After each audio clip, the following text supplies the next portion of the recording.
Hello everyone, today I will be highlighting some changes that happen in the latest beta update, which would be 1.15.55, or no, actually rather it's 1.15.0.55, and that is the latest beta. Now before I go into the exact changes of this beta, which are really bad by the way, they really need to be addressed and they break quite a lot of things, I'm just going to give a brief overview of the changes in the past 1.15 betas. Alright, so the first changes in the 1.15 beta is that iron golems now have an increased chance to spawn. It is roughly estimated around 10 times faster than before, so that means we can reach 400 iron per hour, iron farms per village, and there are now different requirements for golems to spawn. Notably, you only need 20 beds and 10 villagers and not anymore 21 beds and 10 villagers. Then there's also the new requirement that you do need a workstation for every villager, and every villager has to be able to access their workstation. So that means you cannot use nitwoods either, they will not work for iron farms. And then the last change for iron farms is that there are certain jobs which will completely block all iron golem spawning when it is raining. So for example, if you have a librarian or a fisherman or something like that in your iron farm, it will not work during the rain, so make sure to keep that in mind. There's more information on new villager mechanics in the 1.15 update in a video from Old Guy that I have linked in the description, so make sure to go check that out, because I'm not very well up to date on villager mechanics and this is what I recall just now from doing the brief summary. The next change in the 1.15 update is that gravity block stacking is broken, which means that sand pushers and concrete converters using that mechanic are completely removed.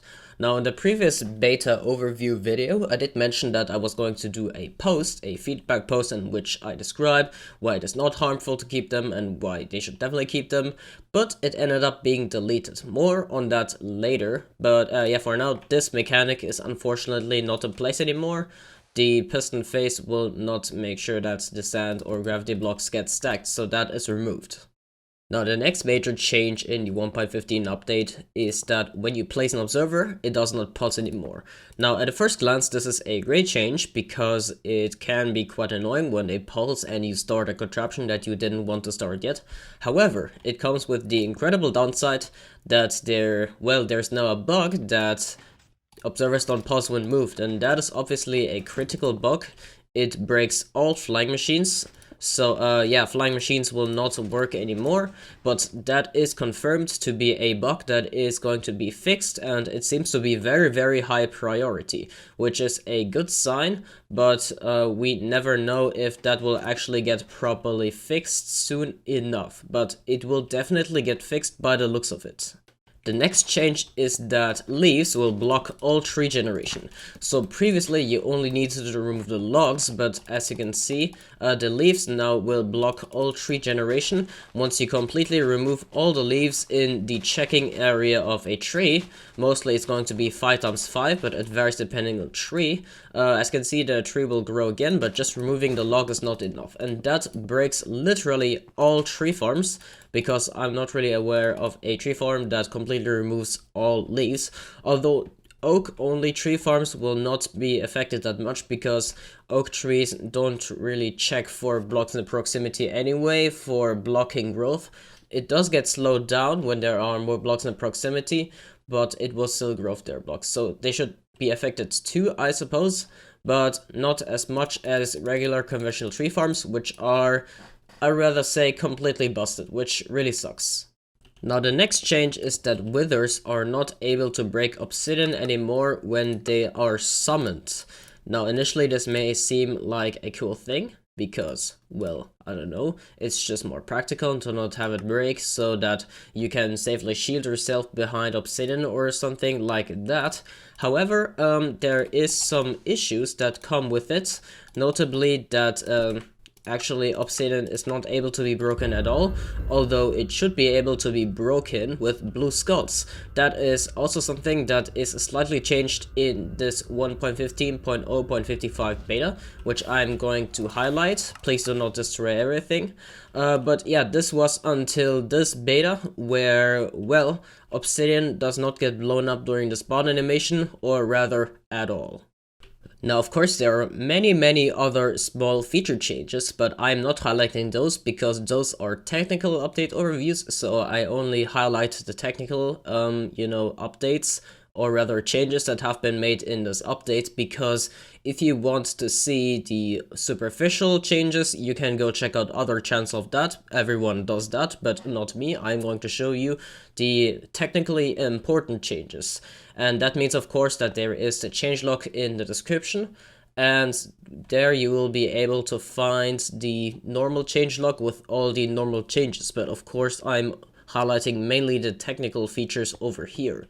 Now, I am going to now show you the changes that were made in the 1.15.0.55 beta, and not just overall the 1.15 beta. But as you have seen, the changes have been pretty critical so far in all the previous 1.15 betas, and it's going to get even worse from now on. Yeah, this 1.15.0.55 beta introduced some pretty bad changes that literally make no sense and that are marked as parity, but in reality they just hurt creativity and limit options for building cool things, and that is something that I do not respect and I do not approve of. And although we are getting parity changes, their implementations are mostly lacking at most.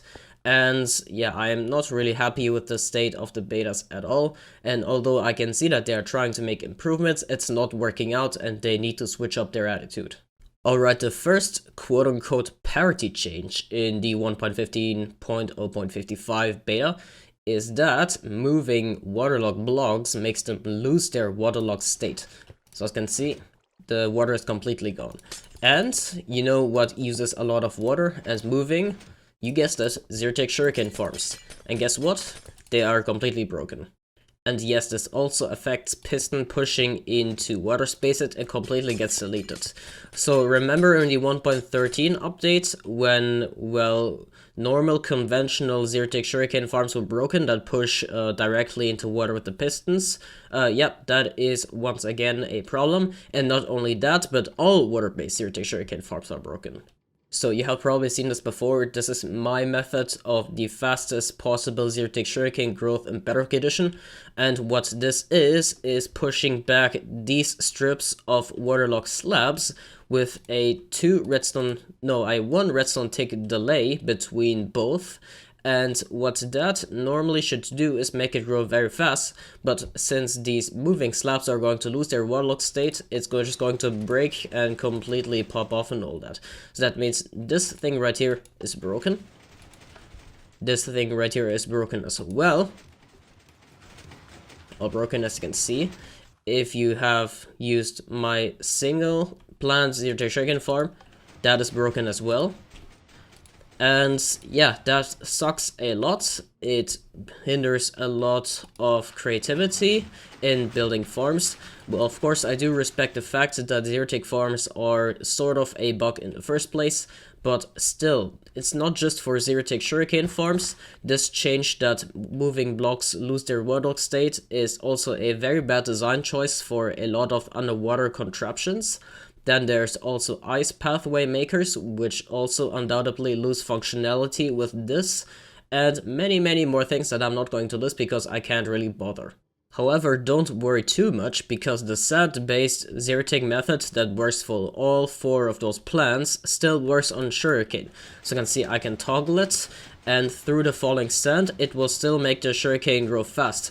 You do, however, have to note that this method is considerably less stable and also considerably slower than water-based Zerotick Sugarcane, and that sort of sucks, but at least it still works. So at least you can still have fast Zerotick Sugarcane farms, and as for the rest, this also still works.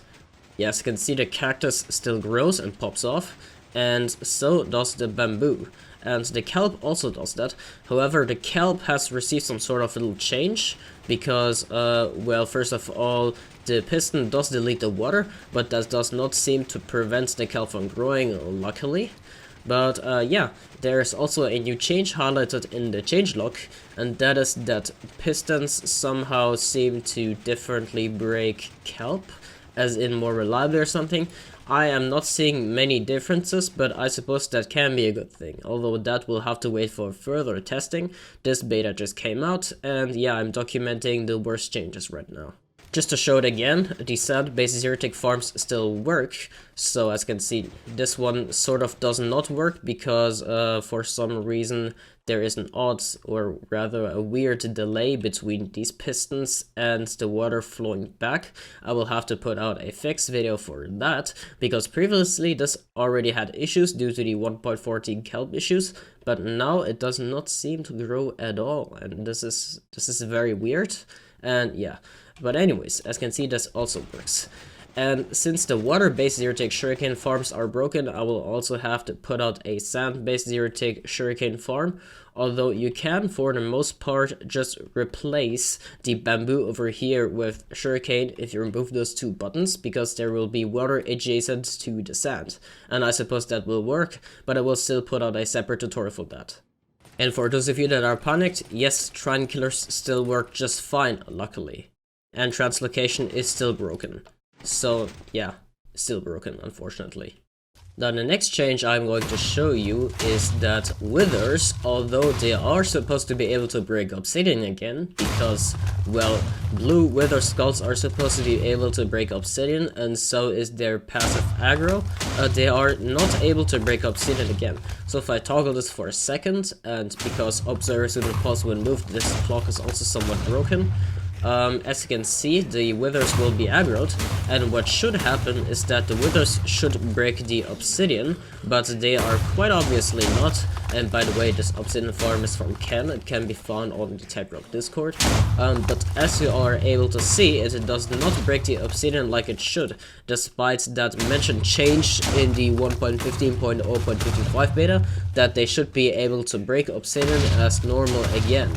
And, well, all I can say is that it kinda sucks, because now we are stuck in a state where we are unable to use obsidian for wither cages, but we are also unable to use withers to, well, farm obsidian.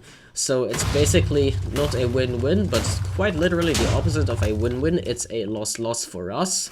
We literally lose out on both ends, and that is also a change that I have trouble respecting, and it's just kind of stupid, and I don't like it. Now lastly, we have two changes in regards to villagers that should mostly be something good. And the first one would be is that villagers now finally offer trident enchantments, and this was missing from Bedrock Edition for quite a while, and it also seemed to be intended behavior, and it's good to see that this is being introduced, because some enchants like Riptide or Impaling were quite hard to get. They were like only obtainable through AFK fishing and stuff, which made them quite annoying to get. And the second change would be is that zombie villagers now provide discounts to nearby other villagers when cured, and I will wait for a while for this zombie villager to get cured, and we will see if this librarian right here will offer us a discount for this Riptide book. Alright, took quite a while for him to get healed, but seems like he's healed now. He does provide a discount himself, 1 potato for an emerald. That's pretty cool, I guess.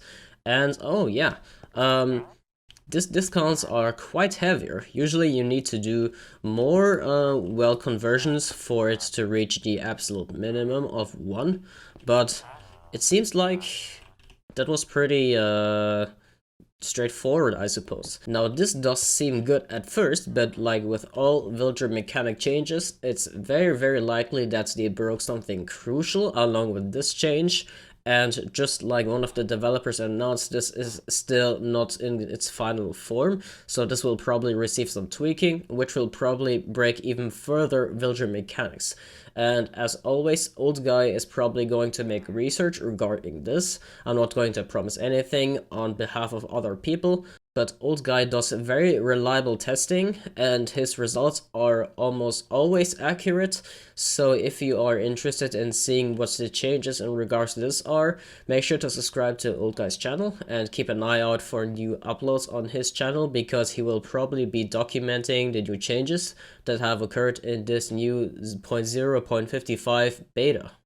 So overall, this update brings some nice changes, but overall, in my opinion, it is a very terrible update, and although I do see the effort being put into making this game better, there is still a lot to do, and instead of spending time on fixing critical bugs that have been in the game for a while now, so there are countless redstone bugs, for example, that I could list, there's countless villager bugs, flying machines are still broken since I don't know what 1.15 beta, translocation is still broken, well, that is more like related to the moving blocks bug, which breaks translocation, shulker loaders, and many other things. And yeah, just so many things are broken. Obsidian farms are broken now and whatnot, and it's just exhausting. It's really exhausting to see all these changes that get made, and the parity change, main parity change that happens in this update is also bad for the game overall. It breaks ice highway makers, it breaks Sugarcane, Zerotick water-based farms, which I suppose is not intended behavior, but still, it is not a very welcome change for the community at all, and they should probably take that into consideration. So I have linked a bunch of bug reports and one feedback post in the description, along with all the other links that I previously mentioned, so make sure to go check those out. Upvote the bug reports, check out the links, upvote the feedback post, and hopefully we can get the developers to listen to us, because that is the only way they could know that we are unhappy.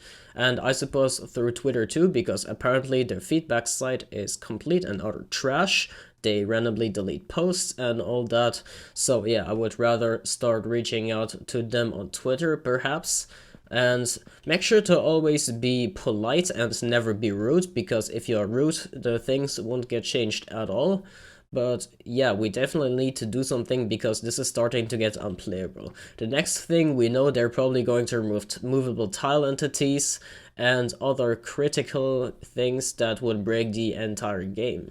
But yeah, that is the main changes in this 1.15.0.55 beta in terms of technical changes. The main and feature changes that are mostly superficial, you know, the things that most players would care about, are linked down in the description in the official changelog. I have also linked the other beta changelogs for the 1.15 betas, so you can get a summary of what the 1.15 changes are. And do keep in mind that this is all just a beta, so the stable version is still 1.14.30, and that still has most of the normal behavior, but we definitely do need to get the developers' attention to get this fixed before this gets out of hand and before this gets into the stable release. And trust me, even if we do get their attention, there still is a very high chance that many of these bugs will make it into the stable release, despite being pointed out many times and even direct code fixes being given to the developers. But enough ranting on that part. I will now thank you for watching this video, and make sure to share this video so that people actually know that there is big issues with the 1.15 beta and just Bedrock Edition overall at the moment. And well, I'll put all the bugs in the description. Make sure to subscribe, because I do keep interesting content like this coming on a regular basis. With that being said, my name is Nex, and bye.